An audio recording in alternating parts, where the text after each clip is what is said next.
Bonjour à toutes et tous, bienvenue dans les coulisses du Grand Lyon. Mon invité du jour, Xavier Odo, bonjour. Bonjour. Vous êtes maire de Grigny, apparenté LR. Alors l'information à droite ce week-end, c'était la désignation d'une chef de file, c'est Véronique Sarcelli, qui était une surprise. C'est une bonne candidate pour la métropole de Lyon? Toujours une bonne candidate, parce qu'elle a été élue par l'ensemble des maires présents et des conseillers métropolitains et régionaux, donc c'est la meilleure des candidates, il n'y a pas de problème. Vous ralliez à elle alors? Mais nous sommes tous derrière Véronique Sarcelli. Alors en ce début d'année, parlons de Grigny. Sur Rhône. Qui est devenu Grigny-sur-Rhône. Voilà, changement de nom, changement de gentilé aussi ou pas encore? Non, on garde les Grigneros et les Grignerottes. Les Grigneros, les Grignerottes. Changement de nom qui veut dire aussi que la ville souhaite à se rapprocher de son fleuve. C'est-à-dire qu'on pourra se baigner à Grigny, il y aura des plages. Alors certainement pas des. Une, on va déjà essayer. Mais oui, l'objectif, c'est de continuer à s'approprier le Rhône, puisque Grigny a 5 km de bord de Rhône, une partie sauvage gérée par le SMIRIL et les élus. Et de l'autre côté, une partie plus industrielle et moins accessible. Mais l'entre-deux, on avait élaboré ce qu'on appelle le parc du Rhône, qui a permis aux familles d'aller accéder dans ces bords de Rhône et profiter en flânant ou parfois en faisant une petite fête avec le barbecue bien encadré. Et donc l'idée, c'est de continuer à avancer dans cet esprit-là. On avait la Joute aussi qui était là depuis un certain nombre d'années. Comment on peut ouvrir peut-être une plage sur les bords du Rhône encadrée, parce que finalement, chaque été, on a des gens qui vont se baigner au bord du Rhône. Si on peut le faire dans les meilleures conditions, on travaille à la municipalité pour aider les enfants à bien savoir nager. Ça, c'est important. Et de l'autre côté, peut-être avoir une plage qui s'ouvre avec un maître nageur qui surveille tout ça. Et c'est une exception dans l'agglomération. On voit qu'à Lyon, ils voulaient expérimenter ça sur une journée l'année dernière. Ils ont renoncé finalement parce que la météo n'était pas bonne. Ils ne l'ont pas décalé dans l'été. On parle de l'annulation de cette expérimentation l'été prochain pour raison budgétaire. Il manque un peu de courage pour aller se baigner dans le Rhône à Lyon? Ah, je ne sais pas pour Lyon, nous sur Grigny, on a des plages, c'est assez agréable. L'eau est transparente. Alors je ne vous dis pas qu'il n'y a pas des PFAS à l'intérieur, je ne vous dis pas que c'est parfait, mais on est a priori loin de la piètre qualité de l'eau parisienne. Donc je pense qu'on peut se baigner et on va essayer d'organiser tout ça avec la CNR, avec les voies navigables et avec la préfecture de Lyon. Ce qu'il faut pour le réussir, c'est beaucoup de présence humaine sur le terrain. Il faut, puisqu'il faudra une surveillance accrue pour que les uns et les autres soient accompagnés, qu'on ne fasse pas n'importe quoi. Et puis parfois, c'est chaque fois la même histoire sur les bords du Rhône. Et on le voit sûrement aussi dans d'autres communes. C'est les gens viennent, chacun pense un petit peu à lui et peut-être pas à celui qui est à côté. Voilà comment on organise tout ça. Donc on essaie d'avoir des présences qui permettent d'accompagner les uns et les autres. Un mot sur vos relations avec la métropole. Est-ce que vous êtes un maire heureux de voir démarrer le projet de renouvellement urbain important, rue Pasteur à Grigny? On est très heureux. 10 ans.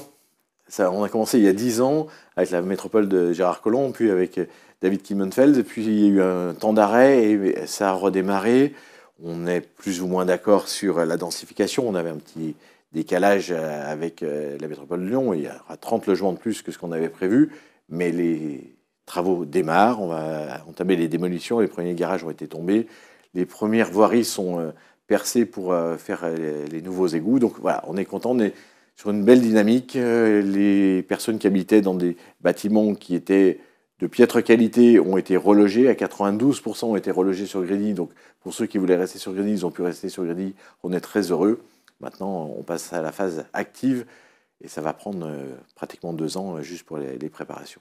Et en termes de desserte, est-ce que vous êtes satisfait de la situation à Grigny? Je pose la question à double titre, puisque vous êtes à la fois maire de Grigny, mais aussi président du syndicat mixte de territoire. Il y a plutôt l'instance qui dépend de la région et qui est en charge de réfléchir à ce fameux RER à la lyonnaise. Alors, pour Grigny, c'est insuffisant et je l'ai déjà dit, on a pour beaucoup des temps longs pour aller à Lyon. On a des coupures aussi sur des périodes entre midi et 16 heures. On n'a parfois pas de train ou peu de bus. On a le soir à 20h30, c'est le dernier train. Donc voilà, tout ça fait que c'est pas encore totalement fluide. D'où l'idée de travailler sur les RER, sur les SERM maintenant, ce qu'on appelle. Et donc au syndicat mixte des transports, syndicat des mobilités des territoires aujourd'hui, l'idée c'est de travailler ensemble sur comment on peut améliorer les choses et comment ces SERM vont pouvoir se mettre en œuvre dans les mois qui viennent.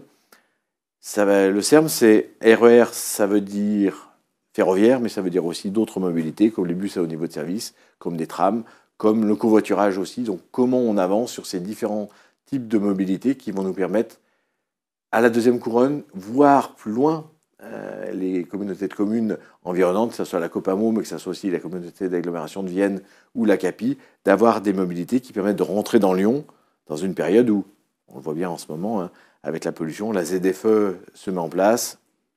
Et donc on aura des jours où les entrées vont être plus difficiles. Comment on offre des possibilités de transport de qualité et décarboné, puisque c'est l'ambition pour tous. Les RER à la lyonnaise, on entend parler depuis au moins 20 ou 30 ans, sans voir d'avancée majeure. Là, l'idée, c'est d'importer le modèle parisien dans les grandes métropoles. En quoi ça peut changer la donne? Premièrement, parce qu'il n'y aura pas que des trains, et l'avantage, c'est de se donner d'autres ambitions. Il y a des secteurs où il n'y a pas de ligne de train, et comment on peut offrir dans ces secteurs-là, je pense Mions par exemple, vous n'avez pas de train qui va sur le secteur Mieulan. Comment on va offrir des solutions pour aller au centre de Lyon? C'est se dire, il y a le train, mais il y a autre chose. Donc, au-delà du train. Et puis surtout, vous l'évoquez, c'est quels sont les moyens qui vont être mis en avant. Et le modèle parisien, c'est d'aller chercher de nouveaux moyens. La Société du Grand Projet, qui aujourd'hui pilote les SERM sur l'ensemble de la France, qui est l'ancienne Société du Grand Paris, a mis en place un nouveau modèle de gouvernance, un nouveau modèle financier qui a permis de construire le Grand Paris Express. Je rappelle, c'est 200 km de métro qui ont coûté de l'ordre de 38 milliards d'investissements et qui sont financés par un forfait de mobilité qui était augmenté et des taxes sur les bureaux ou les logements qui ont été créés en proximité des lignes qui ont été créées. Donc là, c'est l'idée de créer de nouvelles taxes qui permettront de financer les investissements dans ce RER à la lyonnaise. C'est le modèle parisien. On verra si ce modèle-là est décliné sur les territoires. Ça va être tout un dialogue entre les régions et les métropoles. La région Auvergne-Rhône-Alpes pour nous et pour Lyon, la métropole de Lyon et le Citral.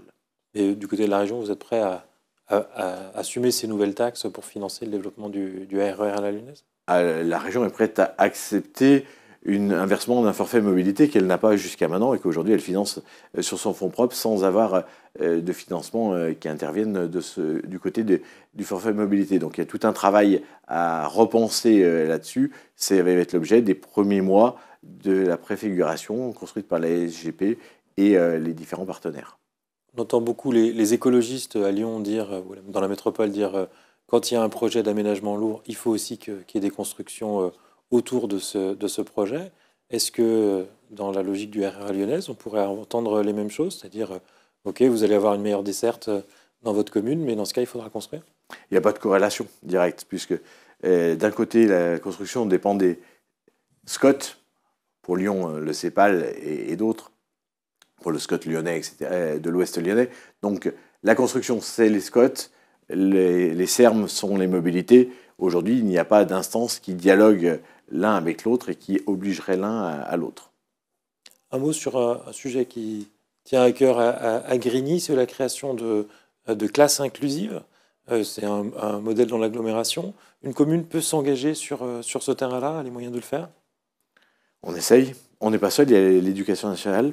On est passé de zéro accueil il y a quelques années à Grigny à aujourd'hui un dispositif Ulysse pour les enfants avec des troubles et des fonctions cognitives, un dispositif UEMA pour les enfants qui ont des troubles autistiques. On attend et on espère avoir une UEEA pour les écoles élémentaires, mais UEMA c'était pour maternelle. Donc comment on accueille les enfants en situation de handicap? Le 11 février, on va fêter les 20 ans de la loi handicap. On peut se dire que 20 ans après, on espère que tous les enfants peuvent être scolarisés dans les meilleures conditions. La ville s'est engagée, on l'a vu avec les personnes accompagnantes, ce qu'on appelle les AESH, qui accompagnent pendant le temps scolaire les enfants. La ville de Grigny, comme un certain nombre de villes en France, ont fait le choix de prendre ces personnes-là aussi sur le temps périscolaire, sur la pause méridienne, pour que les enfants soient accompagnés au mieux. On a fait le choix de le financer. À Grigny, c'est à peu près 0,6 ETP de financement. L'État nous a dit, on va prendre à notre charge. Nous sommes très heureux. Ça nous paraît totalement légitime que l'enfant soit accompagné du premier matin quand il arrive jusqu'au soir à la fin de semaine. Donc l'idée, c'est on peut le faire. Parfois, il faut avancer à petits pas en finançant, en espérant que l'État le fasse. Mais l'idée, c'est qu'on ne peut pas laisser des enfants au bord de la route. Et juste un dernier mot pour finir. Dans l'actualité de Grigny, on a appris que le chef de la police municipale avait été poursuivi pour avoir emprunté une trottinette et fait un faux pour pouvoir faire cet emprunt-là. Il est toujours chef de la police municipale de Grigny. Je ne répondrai pas. Il est suspendu et il y a une décision judiciaire. Je ne répondrai pas là-dessus puisque nous sommes partie civile, la ville de Grigny. Vous cherchez un nouveau chef de la police municipale, alors. Certainement. Xavier Odo, je vous remercie. Merci. Et puis moi, je vous dis à demain pour une nouvelle émission des coulisses du Grand Lyon.